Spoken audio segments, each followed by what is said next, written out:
Hello everyone. I've been watching a lot of what's in my Homelab videos on YouTube lately, so I thought I would make my own.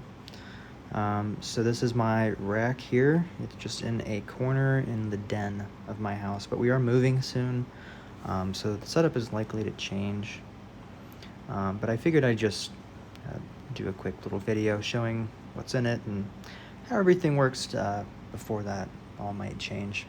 So we'll just go top to bottom. So at the top of the rack here I have just a monitor and keyboard that just connects to whatever if I need to be on a console for anything. Right below that I've got these two old Cisco 2960 switches. These switches are 100 megs, so they're kind of useless and they suck a lot of power. So they're really just in here for looks. I plan on getting another 2U server at some point probably. So these are just sort of here rather than just having a gap or any blanking panels, just because it looks cool. Yeah, if that were to happen, I'd probably move the mini PCs up to these 2U's of space and put the new server above the other one. Below that I have the patch panel. It's kind of in an unfortunate spot for reaching in behind it. So whatever future changes I make, I'll probably, whenever I get a new server or whatever, I'll probably rearrange all these things here. But this is just a Keystone patch panel adapter. It makes things look a little bit pretty so I can have my switch on the front, because I don't really like having a bunch of wires running in. Yeah, right below that is the Aruba, I think this is the S2500 model. This is a 48 port PoE switch, pretty cheap. I don't need the 48 port switch. I have the 48 port switch because I like having, or being able to at least use one whole line of ports to go up to the other things I may need. But then also the 4 10 gig ports over here. So this black cable right here, this is the WAN connection coming in. So that goes down to the firewall, which is the UDM Pro. Down here, I'm not using any of its built-in ports. I'm running everything on the switch. So this here is my WAN connection, and then this here is the connection to the switch. This other 10 gig connection on the switch, that goes back to my NAS, my NAS server. But nothing else is on the 10 gig connection right now.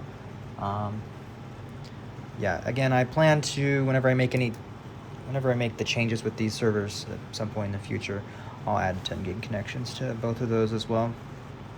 The UDM Pro, yep, great firewall appliance. I switched over from OpenSense. I wanted something that, well, I was switching over to Ubiquiti equipment, and I got it just because it's pretty. I like the UI. Not that OpenSense is terrible, but I like the better layout and things in Unify. Below that I have my cluster of HP EliteDesk Minis. Actually, only 3 of them are in use. This other one, this is just some spare parts that I had, and I had like an extra shell and motherboard and CPU that don't really work. Just full of bad parts, but I put it in there to look pretty because it looks better with 4 than it would be with 3. And then I do have one that's a G2, and then the rest are G3. So that one does kind of look a little bit out of place, but it's functional. The top 2 minis have, I think, 40 gigs of RAM, and then the G2 in the bottom right, that one has 32 gigs of RAM. They all have an i5 6500 not T, so the full TDP of those systems. And these run a cluster of ESXi. I just upgraded them to ESXi 8. They have storage off the NAS, so I thought about doing vSAN between them, but I don't know, I would have had to get more internal storage on them, and I guess that could have worked, but I guess I didn't really need that, and I didn't want to spend the money on extra SSDs. Going down this server here, this is an HP ProLiant DL380 Gen 9. I got this off Facebook Marketplace and put quite a bit of upgrades into it. This is my main VM server, so this one is its own cluster in ESXi. It has two E5 2699 V3s. So I use this for my high performance systems, which I do have a couple VMs that I just want to give higher CPU performance to. So I run them off this. The problem is it's not, I mean, I could run the VMs off the NAS if I wanted to, but it has its own RAID array of spinning disks, and I do kind of want to get it on those VMs onto SSD storage, but I'd rather have them on local SSD storage, so that's just another project for another time. Below that, oh, and this server I think has, I want to say 168 gigs of RAM inside of it, give or take. It's not like a clean round number, just based on the number of sticks I had and upgraded. It came with 48 and only 3 sticks of RAM in there when I got it, so it's kind of got an odd RAM configuration. And when I got it, it had E5 2640s, so I do have extra heat sinks, power supplies, CPUs from the older system, or from the older parts in this system. So what I'd like to do is get another DL380 Gen 9 chassis and just stick that in either right above, and I'll move the minis elsewhere, and put it in those parts, and then I can have a cluster. But I want to have SSD storage really is my main thing. I don't really need the other server at the moment. It's just like future expansion if needed. Below that, these are older HP servers. They're DL360 G7s. I got them for free from work, from a previous job. So yeah, they don't really do anything because they kind of just sit there and suck power, and they're not that performant. But they are both full of drives, so I mean, I've thought about using them as like cold storage for backups, just for local backups in case. But right now, I'm using them to test out other hypervisors. So I've got, I think, XCP-ng on one of them, and doing Hyper-V on another.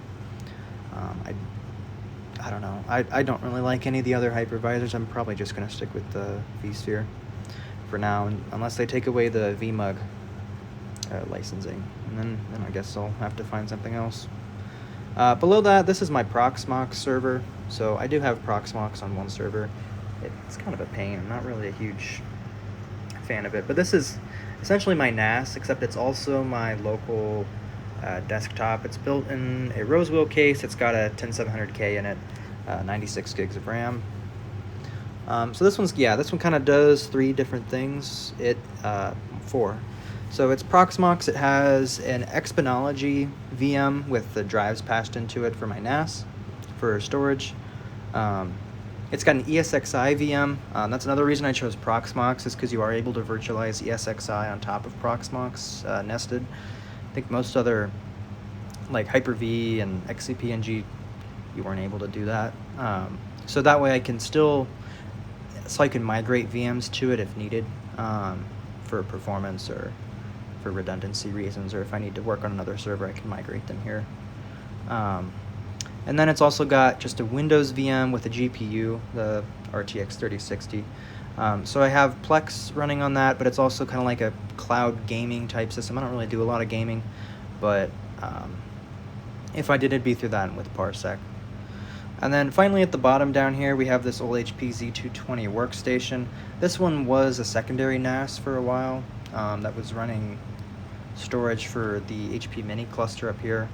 But right now it's just sitting and not doing anything. I took the drives out, but I didn't want to have a gap down at the bottom, so I'm just leaving it in here.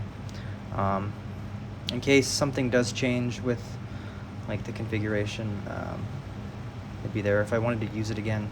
I could also use it, like I was talking about the others, as cold storage, but right now it's just sitting there and not doing anything. So yeah, this is my rack here for my Homelab, and this is the 2024 rack tour.